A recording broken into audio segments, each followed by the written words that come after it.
आजचा big बॉसचा episode सगळ्यांनी पाहिलाच आहे, त्यामुळे काय घडलं हे सांगण्यात मी वेळ घालवणार नाहीये. आज मला बोलायचंय की नेमकं काय घडलंय, कसं घडलंय आणि त्यातून कोण कशा प्रकारे दिसलंय या सगळ्यांबद्दल. तर सगळ्यात आधी आपण टास्क बद्दल जाणून घेऊया. सगळ्यात आधी टास्क पासून सुरुवात करूया, कारण आजचा पूर्ण खेळ तिथेच ठरला. तर सर्वात पहिला टास्क होता तो म्हणजे बेडरूम टास्क. बिग बॉसने घरातल्यांना उद्ध्वस्त झालेल्या बेडरूमचा एक फोटो दाखवला होता. तेव्हाच कळलं की हा टास्क सोपा नाहीये. फोटो पाहून परत अगदी तसाच सेटअप करणं हीच होती स्पर्धकांची मोठी परीक्षा. तर झालं असे की शॉर्टकटवाल्यांना मेहनतच्या दाराने जे आले त्यातले 4 जणांची निवड करायची होती. यामध्ये त्यांनी 4 जण निवडले. ओमकार, विशाल, अनुश्री आणि आयुष या चौघांनीही बेडरूमचा टास्क कंप्लीट केला. खरं तर तिथेच त्यांची मेहनत दिसली. बेडरूम त्यांनी जुळवलाच खरा व्यवस्थित, पण तंतोतंत तो त्या फोटोशी जुळला नाही. पण ठीक आहे, इथे प्रश्न टास्क पेक्षा मोठा हा निर्णय देण्याचा होता. तर सगळ्यांनी ठरवलेलं असतं की शॉर्टकट ग्रुपने आपण जाहीर करू की बेडरूम तंतोतंत जुळलाय. पण त्याच वेळी त्यात सगळ्यांचं एकमत होत नाही. इथेच मला पहिल्यांदा थोडं खटकलेलं वागणं दिसलं ते सोनालीचं. सोनाली विरोध करत होती, सोबत रुचिताही त्यानंतर विरोध करायला लागली. पण ते कुठेतरी योग्य होतं, पण सोनालीचं वागणं थोडं विचित्र वाटलं. कारण ती आधी थोडीशी ठाम होती, मग तिने विरोध केला. त्यानंतर तिने सगळ्यांना सांगितलं माझं कौतुक करा, असा हट्ट केला. त्यानंतर तिने सगळं अटेन्शन तिच्याकडे घेतलं. मग त्यानंतर तिने तिचं मत बदललं.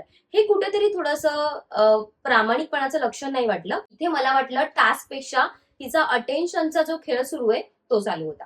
ठीक आहे. तर दुसरा टास्क होता किचनचा टास्क. हा खरं तर टास्क सगळ्यात डिफिकल्ट वाटलाय, कारण किचनचा टास्क अक्षरशः जीवघेणा होता. फक्त 6 मिनिटात ती इतकी जड जुनी भांडी इतकी गार्डन एरियापर्यंत उचलून आणायची आणि त्यात पाणी कवडीने भरायचं आणि नारळाची खिशी आणि राख वापरून त्या भांडी घासायच्या. खरंच हे खूप जास्त डिफिकल्ट होतं. आणि तसंच बिग बॉसनी एक फोटो सुद्धा दाखवलेला आणि त्या फोटो प्रमाणे त्या भांडी स्वच्छ धुवून मांडायचं. हा टास्क खरं तर क्षमतेच्या बाहेर होता. यामध्ये रोशन, प्रभू, दिव्या आणि राधा यांनी जी काही मेहनत केली आहे त्याला तोड नाहीये. म्हणजे त्यांनी प्रचंड प्रयत्न लावून जोर लावून हा टास्क कंप्लीट केलाय. पण त्याच वेळी दिव्या इतका जोर लावून हा टास्क करते की तिची अवस्था पाहून कुणालाही खरंच वाईट वाटेल. तिला त्यावेळी धाप लागली, तिला दम लागला आणि कुठेतरी चक्कर आल्यासारखं झालं. त्यामुळे ती गार्डन एरियामध्ये स्तब्ध होऊन पडली. पण तरीही ती थांबली नाही. तिने तो टास्क योग्यरित्या कंप्लीट केला. भांडी स्वच्छ झाली नाहीत, पण इथे प्रश्न असा होता की टास्क जिंकणं महत्वाचं आहे की माणूस सुरक्षित राहणं, असं मला वाटतं. आता या टास्क मध्ये झालं असं की शॉर्टकटवाल्यांनी मेहनतवाल्यांना जिंकवलं. यामध्ये त्यांची माणुसकी दिसून आली.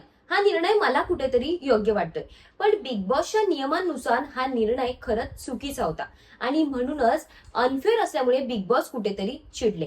अनफेअर हा शब्द त्यांच्यासाठी वापरणं ही खरं तर घरातल्यांची सगळ्यात मोठी चूक होती. त्यांनी नियम मोडले, म्हणून बिग बॉसनी तिसरा जो टास्क होणार होता तोच रद्द केला. त्यामुळे घरातल्यांना कुठेतरी टेन्शन आलं. पण शेवटी काय, बिग बॉसनी सगळ्यांना गोल्डन रेशनचं तिकीट मिळवून दिलं आणि अखेर घरामध्ये राशन आलं आणि त्यानंतर सगळ्यांसमोर चहा आला. खरं सांगायचं झालं तर चहामुळे घरात रामायण झालेलं.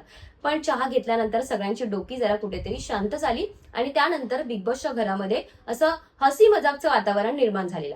आता त्यामध्येच आणखी एक मुद्दा तो होता म्हणजे लावणीचा. जो प्रोमो आले बिग बॉसचे त्याच्यानंतर पासून तो मुद्दा खरं तर प्रचंड गाजतोय.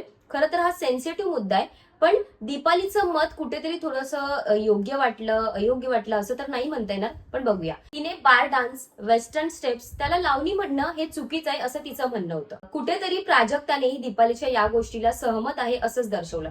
लावणी ही केवळ डान्स नाही, ती महाराष्ट्राची ओळख आहे. पण त्यानंतर राधा हे सगळं ऐकते आणि गार्डन एरियामध्ये जाते आणि त्याच वेळी खरं तर तिची बाजू समजून घ्यायला हवी आहे, कारण तिला असं वाटतंय की तिच्या मेहनतीवर, तिच्या ओळखीवर प्रश्न उपस्थित केला जातोय. त्यामुळे ती रडते आणि भावनिक होते. ती कुठेतरी चुकीची नाहीये, ती तिच्या बाजूने योग्यच आहे. पण या सगळ्यात तन्वीचा तिला आधार मिळतोय.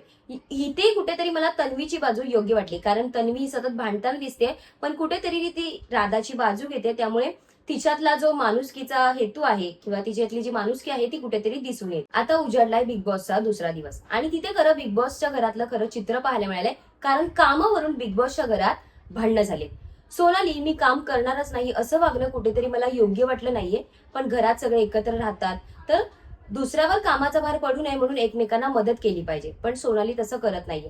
याच वेळी दीपाली सोनालीची बाजू घेते आणि भांडताना दिसते. त्याच वेळी सगळे किचन एरियामध्ये असतात, पण तन्वीला सोनालीचं वागणं खटकतंय. आणि त्याच वेळी ती दीपालीवर सुद्धा चिडते. पण हे सगळं झाल्यानंतर दीपाली आणि तन्वीमध्ये भांडणं होतात आणि सोनाली एकटी पडते. त्यानंतर दीपाली रडते आणि घरातलं वातावरणच बिघडतं.